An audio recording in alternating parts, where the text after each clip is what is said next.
Hey everyone, welcome back to English Podcast Journey. Today, we're not just going to help you with English. We're going to help you change your life. If you've clicked on this episode, it means deep down, something needs to shift. Maybe you're tired of feeling stuck, bored, or always wishing you had a better job, better health, or more confidence to speak up in life. Yes, and honestly, we know how that feels too. We've both had moments where we wanted to hit a big reset button. But guess what? You don't need to wait for a new year or a new week to start over. You can decide today, right now, to do something small but powerful that moves you forward. So in this episode, we're going to share 10 realistic steps to break free from the same old routines and excuses. These steps are not magic tricks or quick fixes. They're simple actions you can do every single day to become the stronger and happier version of yourself. And you don't have to be perfect, you just have to start. While you listen, I want you to think about your own life. What are you ready to let go of? What are you excited to build next? By the end of this podcast, we promise you'll have a clear plan to stop wasting days and start creating the life you really want. So find a quiet spot, get comfortable, and open your heart and mind. It's not too late. It's never too late. And today could be the day you remember as the moment everything started to change for the better. Are you ready? Then stay with us until the very last tip, because trust us, Number 10 will surprise you and push you to take action today. Let's do this together.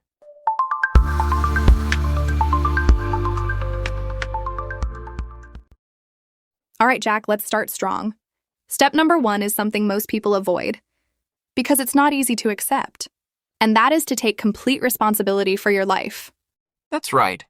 Many times we blame our family, our boss, the economy, or just bad luck for where we are. But the truth is, the first real change happens when you say, I am fully in charge of my actions, my thoughts, and my choices. Exactly. And I know some people will say, but Emma, some things are not my fault. Sure, life throws surprises at all of us, but how you react and what you do next is 100% yours to own. No one can force you to think negatively or skip opportunities except you. I always tell my students, stop giving your power to other people. If you think your boss controls your happiness or your partner decides if you succeed, then you've already given up control. Taking responsibility gives you back that power. So here's a simple way to practice this step.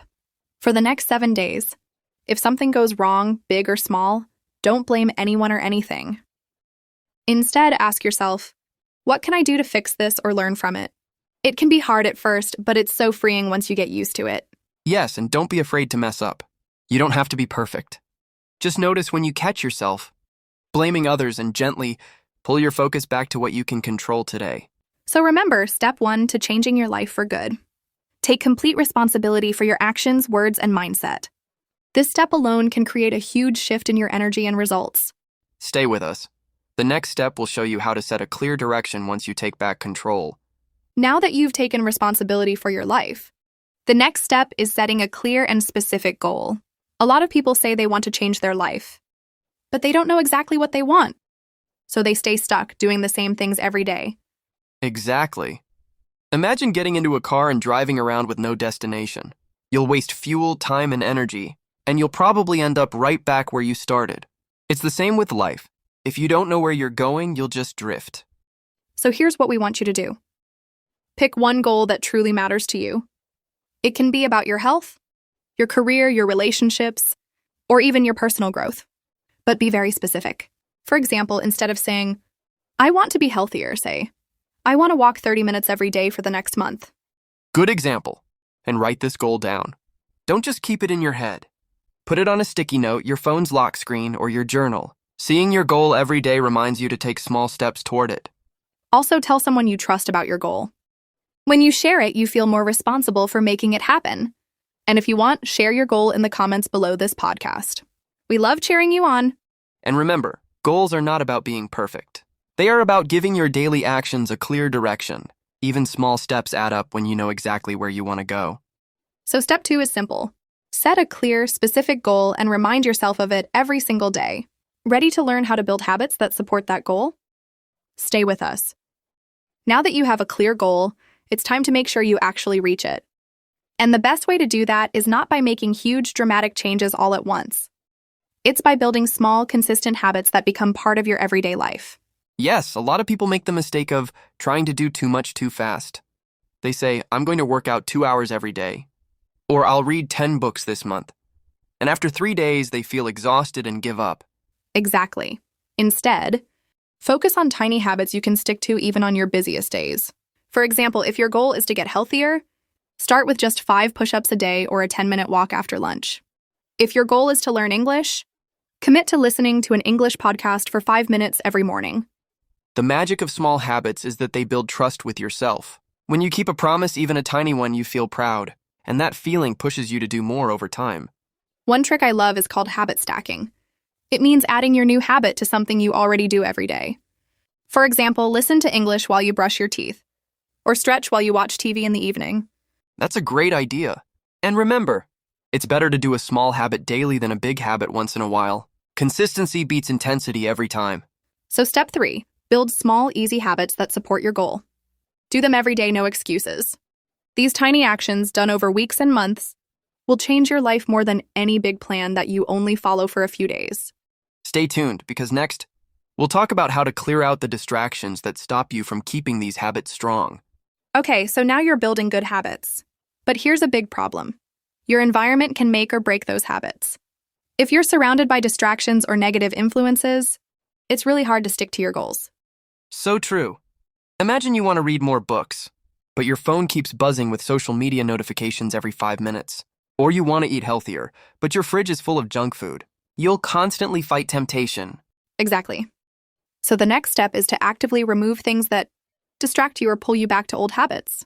This might mean turning off app notifications, putting your phone in another room while you work, or setting specific times to check your messages. And it's not just about objects. Sometimes it's about people too. If you spend time with people who always complain or discourage you, it drains your energy and motivation. It's okay to set healthy boundaries. You can love people but still protect your focus. One thing I like to do is create a distraction-free zone. For example, my desk has only what I need: my notebook, my laptop, and a glass of water. No snacks, no phone, no TV in the background. It really helps my mind stay clear. That's a great tip. And here's a fun idea for listeners. This week, pick one big distraction and remove it for 7 days. Maybe it's social media. Maybe it's late-night TV.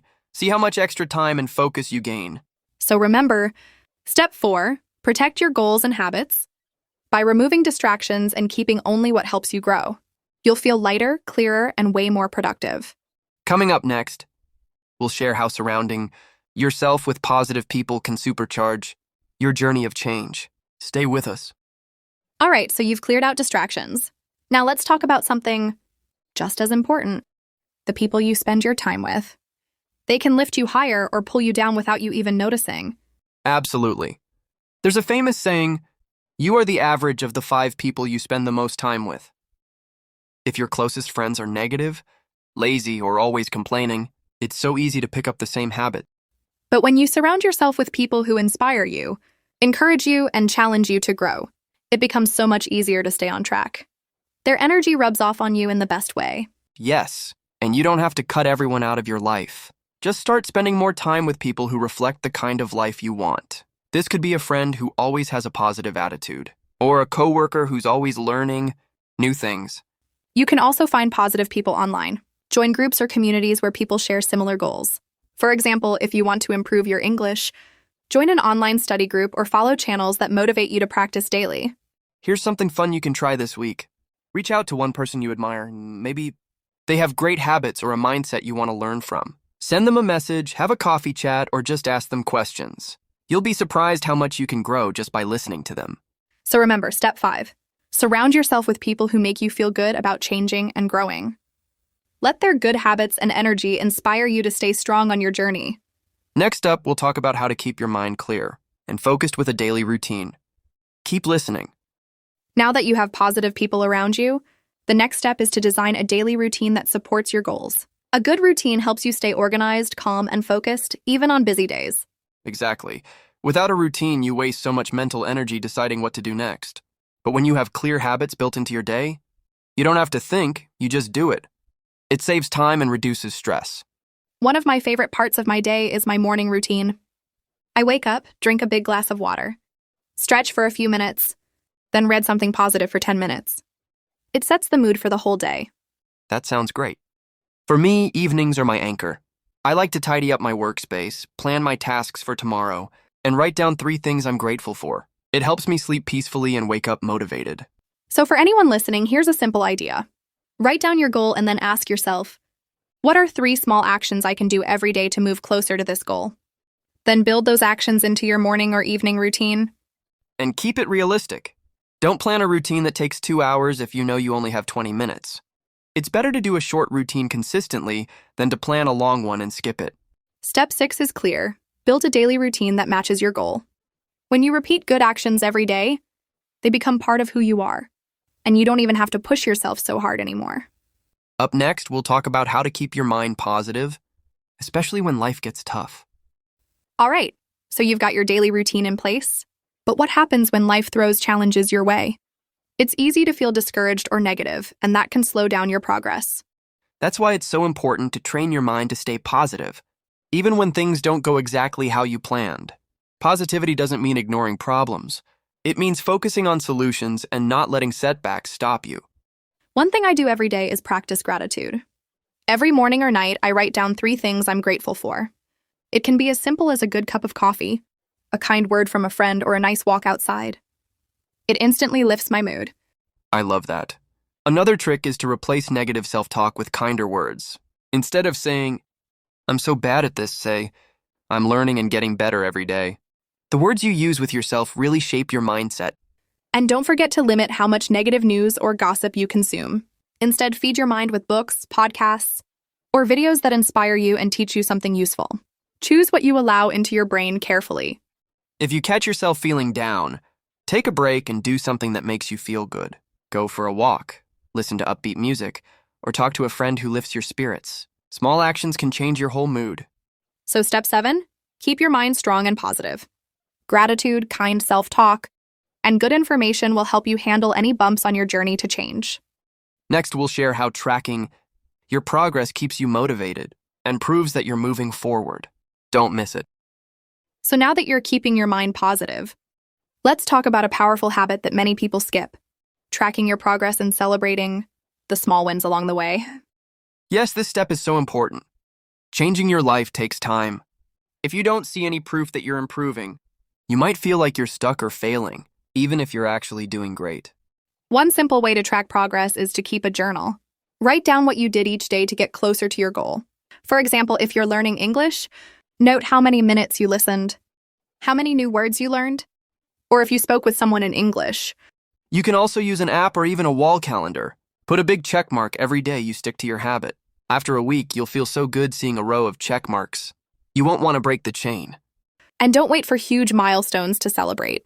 Small wins matter a lot. If you manage to study for 7 days in a row or wake up early all week, treat yourself to something nice. Maybe a relaxing bath, a good meal, or a fun movie night. This keeps your motivation high because your brain loves rewards. It connects the good feeling with the good habit and makes you want to do it again. So remember, step 8, track what you do and reward yourself for small victories. It turns your journey into a series of happy steps instead of feeling like a long, hard climb. Up next, we'll talk about how to adjust your plan when life changes. Stay tuned. Okay, so you've been tracking your progress and celebrating your wins. But here's a truth no one can avoid: life doesn't always go according to plan. That's why the next step is to stay flexible and adjust your plan when you need to. Exactly. Sometimes people get stuck because they think if their plan isn't perfect, they've failed. But the reality is, your plan is just a guide. It's okay to change it if something isn't working, or if your life circumstances change. For example, maybe you plan to wake up at 5 a.m. every day to exercise, but you realize you're too tired and it makes you grumpy at work. Instead of quitting, adjust it. Try a lunchtime walk or an evening yoga session instead. Being flexible doesn't mean being lazy or giving up easily. It means listening to yourself and being smart about what works best for you now. Sometimes, a small tweak can keep you moving forward without extra stress. One thing I like to do is check in with my goals every Sunday evening. I ask myself, is this plan still working for me? Do I need to change anything to make next week better? It keeps me honest and helps me stay on track. So don't be afraid to rewrite your plan as you grow. Remember, the goal is to keep moving, not to stick to one rigid idea forever. Step 9, stay flexible, stay honest with yourself, and make changes when they help you keep going forward. And now, for our final step, we'll talk about how to stay consistent for life. Don't miss this last piece. Yes, so many people start with big motivation, but stop after a few weeks because they expect quick results. But real change takes time, patience, and steady effort. You don't have to be perfect every day. You just have to keep showing up. Yes, so many people start with big motivation, but stop after a few weeks because they expect quick results. But real change takes time, patience, and steady effort.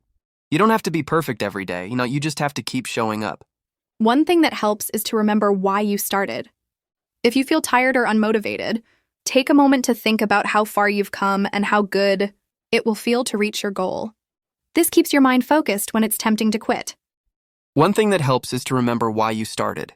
If you feel tired or unmotivated, take a moment to think about how far you've come and how good it will feel to reach your goal. This keeps your mind focused when it's tempting to quit. So here's our last step. Stay consistent, trust the process, and never give up on the life you want. You are stronger than you think, and every day you show up, you get closer to the person you want to become. So here's our last step. Stay consistent, trust the process, and never give up on the life you want. You are stronger than you think, and every day you show up, you get closer to the person you want to become. If you enjoyed this podcast, please comment below with which step you'll start today. And don't forget to subscribe to English Podcast Journey for more conversations that help you grow and improve your English too.